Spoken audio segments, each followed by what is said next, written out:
Hello, everyone, once again. My name is Devin Howie, and today I'll be talking about the opening of China's finance industry. Recently, China has announced that they will now allow foreign companies to own Chinese banks and investment firms. Previously, there was a cap on foreign investments in Chinese banks. Um, if you were just a single foreign investor, you could own up to 20% stake in a Chinese bank, and if you had a group of foreign investors, you could own 25%. So that cap is expected to be removed completely. And when it comes to companies like security firms, investment management companies, and life insurance providers, the previous cap of 49% is now being raised to 51%, which could potentially give foreign companies the opportunity to own majority stake and be able to make certain decisions that they previously would not have been allowed to make. Um, this comes, the news comes at the end of President Trump's tour of Asia, and he has been very vocal lately about the large trade surplus that China has with the U.S. Um, Previously, he had criticized China for it, I believe, but now more recently he expressed that he doesn't blame China for taking advantage of this opportunity. But regardless, just last year the surplus that China had with the United States was nearly 350 billion US dollars. So this move is expected to hopefully help somewhat balance trade relations between the two countries. Obviously, it won't solve the problem, but this is a good step, good first step in the right direction to kind of help even out that trade deficit that the U.S. is experiencing when it comes to the Chinese economic system. Now, this is a liberalist move by the Chinese government, or at least appears to be a liberalist move, um, and I'll get to that in a second.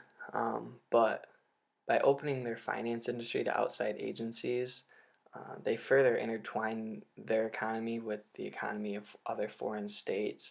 Um, this will hopefully limit future conflict, which, in the case of the United States, while there's not any present, you know, tensions that are a cause for concern, you never know what could happen in the future. So this can hopefully limit possible future conflicts or possibilities of conflicts.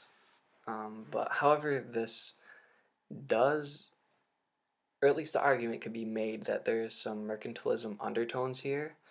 Uh, First, it's not expected that this will create any jobs for the U.S.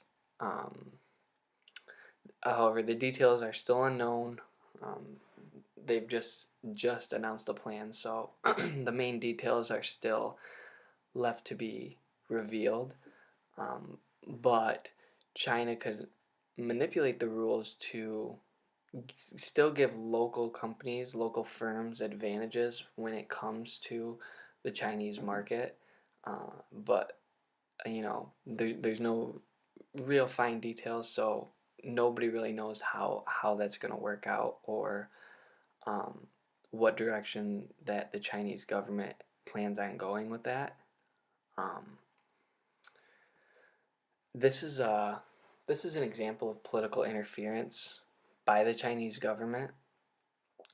They're interfering in their own market. Officials in the Chinese government, or the Chinese economic arena, I guess I'll call it, have expressed that firms are becoming lazy due to government owned banks giving large amounts of money to inefficient state owned enterprises. So this leads to large corporate debt because you get companies that they call them zombie companies, where they eventually are just operating off of the money that they're receiving from these government owned banks, and they're not really doing anything. So they're costing the Chinese government large amounts of money without really providing much of anything in return. So the idea is that hopefully if foreign companies come in and own these banks, then they'll either be hesitant to give this money, or they'll decide that they don't want to give money to these companies, which will cause those companies to either get weeded out or you know clean up their act. And essentially, a main reason why the Chinese government is doing this, they expressed that they would just like to encourage more competition, so that more and more firms don't become lazier and follow this path, which has thus far led to large corporate debt in relation to the size of the Chinese economy. So, um, while we don't know the fine details and we don't know exactly how this is going to play out, we can only hope for the best and hope that this move works out in favor of both, or all parties involved, not just the U.S. and China, but with whatever foreign entities decide to get involved. Thank you.